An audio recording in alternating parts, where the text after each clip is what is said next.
Welcome back mga kababayan sa Tagalog Crime Stories, kung saan ibinabahagi ko ang aking obsession sa true crimes at isinasalaysay ko ito sa Tagalog. Kung gusto mo ang mga ganitong contents, make sure to subscribe at turn on all the notifications para lagi kang updated sa mga bago kong videos. Kung gusto mo naman na suportahan ang aking channel sa ibang paraan, you may do so by checking these options. Ang halos 5,000 mga taong ito ay sama-samang nagtipon sa Quezon City Memorial Circle para ipakita ang kanilang suporta sa kanilang samahan dahil ang gobyerno ay nagbanta na ipapasara ang kanilang organisasyon. Kung ikaw ay mag-oobserba, maaaring sabihin mo na ang event na ito ay pagtitipon lamang ng mga taong taga-simbahan. Kaya maaaring hindi mo maiwasan na mapatanong na bakit ang kanilang organisasyon ay ipasasara ng gobyerno kung ang mga ito ay walang pinagkaiba sa ibang religious organization sa bansa. At upang maintindihan mo kung ano ang pinaglalaban nila ay kailangan nating bumalik noong 2015 kung kailan nagsimula ang lahat. Ang grupong ito ay miyembro ng KAPA o Kabos Padatuon o sa Tagalog ay nangangahulugan na pagyamanin ang mahihirap. At katulad ng narinig mo, ang layunin ng organisasyon na yan ay tulungan ang mga mahihirap at salat sa buhay na magkaroon ng financial freedom. Ibig sabihin, ang mga namumuno sa organisasyon na yan ay gustong magkaroon ng pera ang kanilang mga miyembro na magiging daan para hindi lamang mabili ng mga ito ang kanilang mga pang-araw-araw na pangangailangan, pero gusto rin nilang makamit ng mga ito ang mga pangarap nila sa buhay nang hindi nagtatrabaho. Kung ikaw ay mahilig mag-invest, ang termino dyan ay passive income o sa simpleng salita, kahit tulog ka ay kikita ang perang ininvest mo. Ayon sa ulat, ang nagtayo ng KAPA ay si Joel Apolinario na tubong hinatuan sa Surigao del Sur. Base sa interview kay Pastor Roddy Umandak, si Joel ay mula sa isang mahirap na pamilya. Ang ina nito ay pumanaw noong bata pa lamang si Joel at sa tindi ng kanilang kahirapan, ang mga kapatid nito ay pinalaki ng kanilang mga kamag-anak dahil ang sariling ama ni na Joel ay hindi sila kayang buhayin. Naging mahirap ang kanilang sitwasyon pero salamat sa kanyang ibang mga kapamilya ay nagawa niyang makapagtapos ng elementarya. Nang siya ay tumuntong sa high school ay nakitaan si Joel ng katangian na kaya nitong mamuno pagkatapos niyang manalo bilang miyembro ng student council. Habang siya ay nag-aaral ay nagsikap din si Joel para kumita ng sarili niyang pera sa pamamagitan ng pangingisda at pagiging construction worker. Ginawa niya yan hanggang makatapos siya ng college. Nang siya ay lumipat sa bayan ng Bislig, Surigao del Sur, ay pinasok niya ang pagiging disc jockey o DJ at technician sa isang radio station. Sa kanyang pagiging DJ ay lalo siyang na-expose sa kahirapan at pagdurusa ng mga tao. Ang ilan sa mga nakakausap at tumatawag sa kanya ay mga taong gumawa ng krimen. At kadalasan ay sinasabi ng mga ito na kaya lamang sila nakagawa ng kasamaan ay dahil sa desperado nilang magkaroon ng pera o kaya makakain sa hapagkainan. Doon ay napagtanto niya na para matulungan ng mga ito ay kailangan niyang maging parte ng gobyerno. Kaya tumakbo si Joel bilang konsehal sa Bislig ng 2 beses. Ngunit sa kasamaang palad ay hindi siya nanalo. Sa tindi ng kanyang kagustuhan na matulungan ang kanyang mga mahihirap na kababayan, napagtanto ni Joel na hindi mo kailangang maging parte ng gobyerno para makatulong sa mga tao. Inaral niya ang salita ng Diyos at siya ay kalaunang naging pastor. Bukod sa pagpapalaganap ng mabuting salita, hindi lamang niya ginabayan ang mga taong naliligaw sa pananampalataya, pero hindi nawala sa kanyang isip na matulungan ang mga tao na makaahon sa kahirapan. Sa loob lamang ng ilang buwan, nang dumarami na ang kanyang mga tagasunod, iniwan ni Joel ang kanyang trabaho sa radio station at gamit ang donasyon mula sa mga tao, ang pastor ay nagtungo sa munisipyo para kumuha ng business permit. Nang meron na siyang dokumento ay itinayo niya ang KAPA Convenience Store and General Merchandise noong September 2016. Kalaunan ay kanyang binago at tinawag ito na KAPA Community Ministry International Inc. noong March 2017. Kasabay ng pagiging founder ng KAPA ay ipinagpatuloy ni Joel ang pagpapakalat ng salita ng Diyos at siya ay nakilala sa laging pagsasabi ng Bible verse mula Matthew 4 verse 4 na man shall not live on bread alone, but on every word that comes from the mouth of God. Sa galing niyang magsalita, ang lahat ng taong nagpupunta sa kanyang simbahan ay talagang nakikinig sa bawat salitang lumalabas sa kanyang bibig. Si Joel ay naiulat na katulad lamang din ng ibang mga pastor. Sa kanyang mga sermon ay lagi niyang ipinapaalala ang kahalagahan ng paniniwala at pananampalataya sa Diyos. Hindi nagtagal, ang pailan-ilan niyang mga miyembro ay dumami at ang kanyang kasikatan ay nakarating sa iba't ibang parte ng Pilipinas. Kasabay noon ay nagtayo na rin siya ng Kappa Cooperative Store hindi lamang sa Bislig at mga kalapit na mga lugar. Pero kalaunan ay nagkaroon na rin sila ng maraming co-op store sa Luzon, Visayas at Mindanao. Kung sino man ang tatanungin mo sa miyembro ng Kappa, ay ilalarawan nila na ang kanilang pastor ay maaari mong lapitan anumang oras. Kaya para mas mapadali niyang maintindi ang lumalaki nilang samahan, si Joel, kanyang asawa at buo nilang pamilya ay lumipat sa General Santos. Doon ay pinagpatuloy niya ang pagpapakalat ng salita ng Diyos at kasabay ng pagdami ng kanyang tagasunod ay ang pagdami din ng miyembro na nagbibigay ng suporta sa Kappa Community Ministry International na naiulat na mahigit kumulang 5 milyong mga tao. Kung oobserbahan mo ang organisasyon, mailalarawan mong sila ay napakapayapa. Kaya marami ang nagulat nang kumalat ang litratong ito sa balita na ang lokasyon na ito ng Kappa kasabay ng iba pang Kappa store sa ibang lokasyon ay ipinasara ng mga otoridad alinsunod sa court order. Halos 1 linggo pagkatapos kumalat ng balitang yan, ang mahigit 50,000 mga Kappa members ay dumating at dumalo sa rally na ginanap sa Acheron Sports Complex na matatagpuan sa General Santos para suportahan ang pinakamamahal nilang pastor. Pagkalipas ng ilang sandali, isang helicopter ang dumating kung saan sakay nito si Joel. Sa harap ng kanyang mga tagasunod ay sinabi nito na nakausap na niya si Duterte na nooy Pangulo ng Pilipinas. At sa pagtatapos ng pagtitipon, isinigaw ni Joel na dapat nilang suportahan ang kampo ni Duterte at mga ginagawa nito. Dahil pasasaan ba at ang kinakaharap nilang mga problema at mga kontrobersya ay mawawala din. Isa pang prayer rally ang ginanap ng tila walang nakikinig sa kanilang panawagan sa Pangulo. Ayon sa ulat, ang pagtitipon ay dinaluhan ng mahigit 100,000 mga tao. Ang rally ay dinaluhan din ni Joel pati ng kanyang asawa na kilala sa tawag na Madam Reyna na naiulat na dating public school teacher. Habang ang investigasyon ay umuusad pa tungkol sa pagpapasara sa Kappa noong June 20, ang mga miyembro naman na mula sa iba't ibang lugar sa Pilipinas ay nagrally din para pakiusapan ang gobyerno na buksan ang kanilang mga establishmento. Ngunit ang kanilang panawagan ay tila hindi pinansin. Mas lalo pang lumala ang lahat nang dumating si Duterte sa kanilang bayan para mamigay ng Certificate of Land Ownership sa mga tao. At bago ito umalis sa venue, hinikayat ni Duterte ang mga tao na huwag sumali sa Kappa dahil sa iligal ang gawain ng mga ito. Ayaw lagi mo ana. Ayaw mo ana because ang Kappa raba is a continuing crime.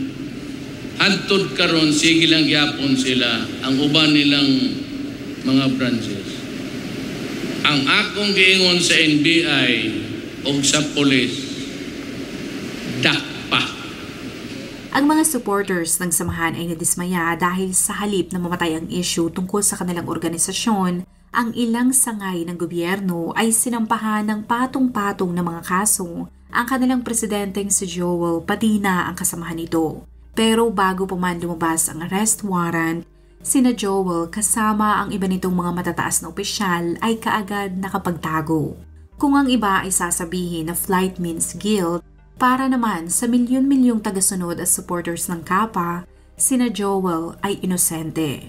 At kung nagtataka ka kung ano ang nilabag ni Joel, ayon sa court records, pagkatapos akusahan ni Duterte na merong illegal na ginagawa ang Kappa, agad silang inimbestigahan ng Securities and Exchange Commission at doon ay natuklasan na kung sisiyasatin mo ang Kappa Cooperative at kung paano ito tumatakbo ay malalaman mo na meron itong malaking pagkakaiba sa ibang mga religious organization. Kung ikaw ay interesado na maging bona fide member ng Kappa, ayon sa kanilang YouTube channel, ang unang hakbang para maging miyembro ng kanilang co-op ay kailangan mong ilagay ang iyong impormasyon sa membership form. Pagkatapos noon ay nasa sayo kung ikaw ay magbibigay ng donasyon na di umano'y gagamitin nila para sa layunin ng kanilang co-op.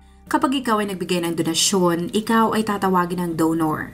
Ayon sa channel na ito, kung ikaw ay nagbigay ng donasyon ay nangangahulugan na hinahayaan mo si Joel na gamitin ang pera upang magamit ito sa iba't iba niyang ministry na ang tanging layunin ay mapalaganap ang salita ng Diyos habang nagtatayo ng iba't ibang mga programa na tutulong sa mga mahihirap.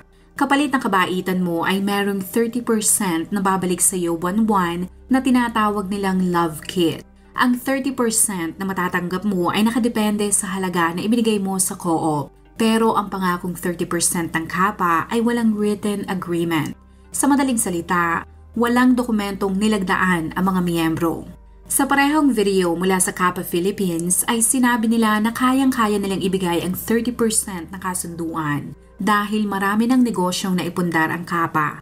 Tulad ng minahan, palaisdaan, gasoline station, malaking sakahan, manukan, convenience store, media services, Planters with Circle, restaurant, bakery, computer and printing services, printing press, construction trucks, isang eskwelahan at iba pang mga negosyo. Ipinagmalaki nila na ang isa sa mga yan ay kumikita ng 10 bilyong piso sa isang taon. Kaya confident ang mga namamahala ng kapa na mag-recruit ng maraming tao para sumali sa kanilang co-op dahil kayang-kaya nilang ibigay ang kanilang naipangakong 30%. Kung ikaw ay naingganyong sumali sa co-op ng kapa, base sa ulat ay kailangan mong magbigay ng 10,000 pesos at ang maganda dyan, kada buwan ay meron kang matatanggap na 3,000 pesos kahit ikaw ay hindi nagtatrabaho.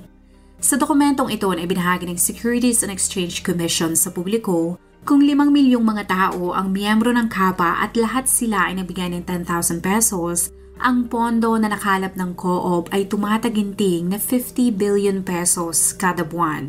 Kung susundin natin ang kanilang ipinangako na 30% return sa lahat ng miyembro, ay kailangang magbigay ng kapa ng 15 billion pesos kada buwan. Ayon sa Securities and Exchange Commission, ang buwan ng Love Kit na sinasabi ng co-op ay too good to be true. At idinagdag nila na kahit anong bangko sa Pilipinas ay hindi nag-aalok ng ganong kalaking balik sa mga investors. Tinawag at inilarawan nila na ang ginawa ng pastor ay mahahalin tulad sa isang Ponzi scheme o mas kilala din sa tawag na pyramid scheme. Ayon sa SEC, ginamit ni Joel ang kanyang galing sa pagsasalita at kanyang simbahan para lokohin at paikutin ang mga tao na kadalasan ay mga mahihirap na hindi gaanong pamilyar kung paano gumagana at mapalago ang kanilang pinaghirapang pera sa investment. Ibinahagi din nila na sinilip nila ang lahat ng mga sinasabing negosyo na nakapangalan kay Joel. Ngunit karamihan sa mga ito ay hindi stable. Ang ibig nilang sabihin, hindi ito laging kumikita ng malaking halaga. Kaya nagtataka sila kung saan kumukuha ang kapa ng pera para maibalik sa mga tao. Kalaunan ay napagtanto nila na ang co-op ay katulad lamang din ng isang Ponzi scheme na iniingganyo ni Joel ang mga taong sumali sa kanilang samahan. At sa mga unang buwan ay ibibigay nila ang 30% na ipinangako. Kapag kumagat na ang kanilang biktima ay ipapakalat nito ang balita sa ibang tao na siya ay kumikita kahit hindi siya nagtatrabaho. Pero ang hindi nito alam, ayon sa SEC, ang perang kanyang natanggap ay hindi kita mula sa perang ininvest niya. Bagkus, ito ay mula sa pera ng bagong miyembro o bagong recruit ng kapa. Sinabi ng SEC na kalaunan, ang co-op ay hindi na magbibigay ng 30%. At dahil sa walang kontrata o kasulatan na nangako ang kapa na ibabalik ang 30%, kumpiyansa sina Joel na hindi na maghahabol ang mga tao. Total, karamihan sa mga ito ay mahihirap. Sa isip nila, sa halip na magsayang ang mga ito ng pera at oras para idemanda sila, ay gagamitin na lamang ng mga biktima ang natitira nilang pera upang magkaroon ng makakain sa pagkainan. Ngunit ang hindi nila alam, isang investor nila mula sa Cebu ang hindi titigil upang maisiwalat ang kanilang baho at para na rin mabigyan ng babala ang publiko sa kanilang panloloko. Ang pagkatao ng Cebuano ay hindi isinawalat sa publiko para na rin sa kanyang kaligtasan. Pero ang malinaw ay isa siyang negosyante na dating miyembro ng kapa. Hindi katulad ng ibang mga nabiktima, lakas loob siyang lumapit sa mga otoridad para magreklamo at siya ang isa sa mga dahilan kung bakit nagsimula ang kontrobersya at investigasyon sa kapa. Ipinaliwanag ng SEC na noong 2017 Ang Kapa ay rehistrado nga ngunit para lamang mga siwa sa co-op nito at hindi kasama ang tungkol sa pangangasiwa ng pera o investment. Kaya nang malaman nila na ang mga ito pala ay nagre-recruit ng mga tao upang maging donor sa halagang 10,000 pesos at makakatanggap ang mga ito ng 30% kada buwan, ay kaagad silang nagpadala ng anunsyo sa mga ito na kung ipagpapatuloy nila ang kanilang ginagawa, ay kakailanganin nilang ayusin ang mga dokumento para makasunod sila sa tuntunin ng SEC. Pero dumaan ang ilang buwan, ang co-op ay ipinagkibit-balikat lamang ang kanilang sulat.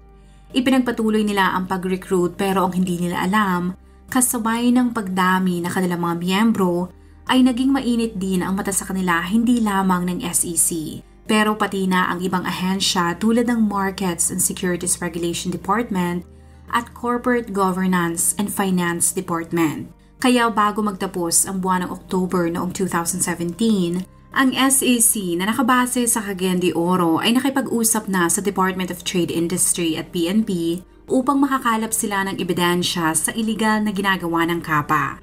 Ang pagkalap nila ng ebidensya ay umabot ng halos 1 taon. At ayon sa report mula SEC, sila ay nakatanggap ng iba't ibang mga reklamo mula sa publiko tungkol sa scam ng Kapa. Sa dami ng mga miyembro mula Mindanao, ay walang nagreklamo ngunit nag-iba ang takbo ng lahat nang sunod-sunod nang naglabasan ang ibang mga investors na nagsabi na tila naglaho na lamang na parang bula ang kanilang pera at ang pangakong 30% ay hindi nila natanggap. Nang sapat na ang hawak nila mga ebidensya noong August 2018, ang SEC Davao ay formal nang nakapag-usap sa Kapa at ipinaliwanag nila na hindi sila maaaring tumanggap ng pera mula sa miyembro ng co-op dahil hindi sila lisensyado na mamahala ng investment. Dahil sa kawalang aksyon mula sa Kapa 1 buwan pagkatapos ng pag-uusap na yan, ang NBI ay nag-issue ng arrest warrant laban kay Joel at 12 nitong mga kasamahan. Pagkalipas ng halos 1 taon, ang RTC Manila Branch ay nag-issue din ng search warrant sa iba't ibang mga opisina ng Kapa sa buong bansa at pati sa bahay ng pastor. Dahil naniniwala sila na ang Kapa ay isa talagang pyramid scheme. Kasunod niyan ay naglabas din ng cease and desist order ang SEC para itigil ng Kapa ang kanilang operasyon. Pero ayon sa mga otoridad ay hindi talaga nagpapatinag si Joel at tuloy pa rin ang operasyon ng co-op. Nang sugudin nila ang opisina at bahay ng pastor ay doon nila natuklasan ang magarbong pamumuhay nito. Nakakita sila ng mahal na bulletproof SUV, 10 luxury cars na pagmamay-ari ng asawa nito at nakakita din sila ng logbook kung saan makikita ang halagang natatanggap ng co-op kada araw. Ngunit si Joel at iba pa nito mga kasamahan ay hindi nakita ng mga otoridad. Ang noong Pangulo na si Duterte ay nanawagan sa publiko na wag sasali sa co-op dahil ang samahan ni Joel ay di umanong mga scammers lamang na sinasamantala ang kahinaan ng mga tao sa pamamagitan ng paggamit ng relihiyon. Ngunit kahit gabundok na ang kontrobersyang kinakaharap ng kanilang samahan, ang milyong-milyong mga miyembro ng Kapa ay patuloy pa rin ang paniniwala sa kanilang pastor. Ayon sa mga ito ay hindi sila na-scam dahil lagi silang nakakatanggap ng love kit buwan-buwan katulad ng ipinangako sa kanila.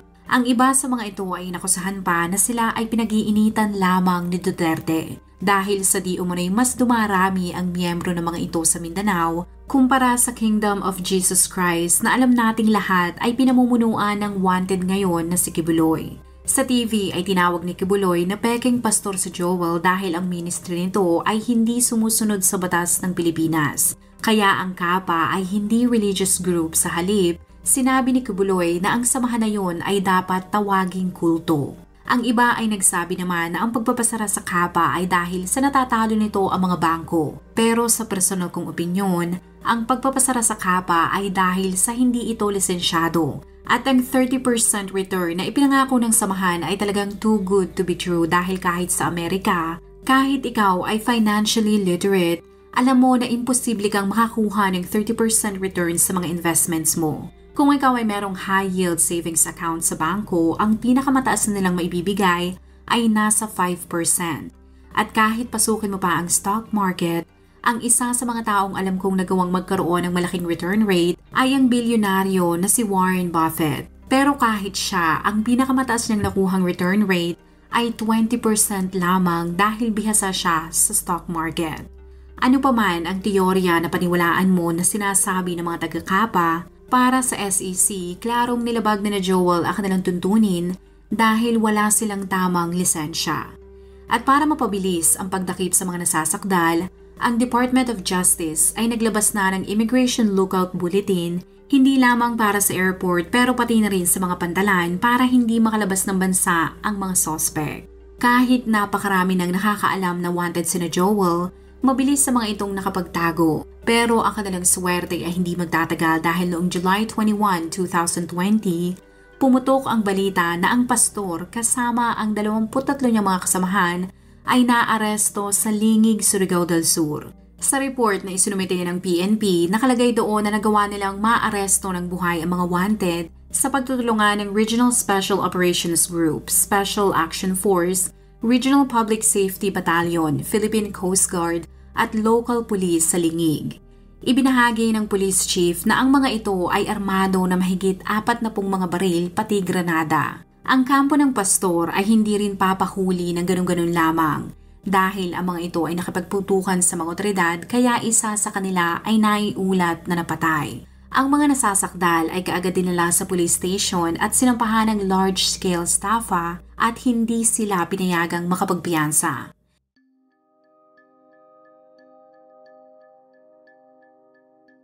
Pero hindi doon natapos ang paglabas ng pangalan ni Joel sa balita. Para mapatunayan na siya ay inosente at napakarami pa rin ng mga taong sumusuporta sa kanya, noong October 1, 2021, tinangka ni Joel na linisin ang kanyang pangalan sa pamamagitan ng pagtakbo sa Senado. Sa tulong ng kanyang representative, naipasa ni Joel ang kanyang Certificate of Candidacy. Ngunit kahit ata milyong-milyong mga tao mula Mindanao ang humanga at naniniwala sa kanya, ay hindi naman bumenta ang kanyang karisma sa mga tao sa Visayas at Luzon, kaya siya ay hindi nanalo. Bago sumapit ang Pasko noong 2023, naging maligaya ang mga nabiktima ng Kapa dahil ang Regional Trial Court Butuan City Branch 33 ay hinatulang guilty sina Joel. Ang mga ito ay napatunayang guilty beyond reasonable doubt sa 8 counts of syndicate staffa. Sila ay pinarusahang makulong ng habang buhay at kailangan din nilang magbayad ng halagang 500,000 pesos sa kanilang mga biktima.